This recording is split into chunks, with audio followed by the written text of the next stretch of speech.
In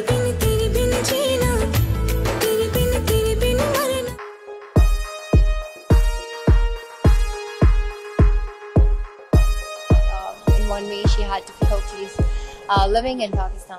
Pakistani অভিনেত্রী ও model Saida Imtiaz এখন আলোচনার কেন্দ্রে।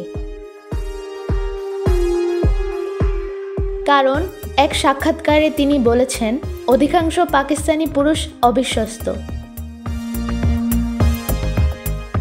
এই সাহসী মন্তব্যেই তোলপাড় গোটা সোশ্যাল মিডিয়া।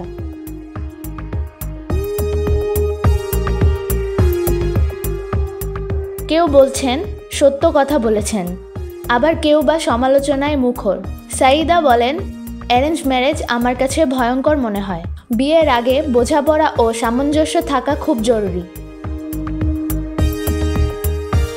তিনি আরও বলেন, আমি লাভ কাম অ্যারেঞ্জ ম্যারেজ পছন্দ করি, তবে পাকিস্তানি পুরুষকে নয়, একজন বিদেশিকে বিয়ে করতে চাই।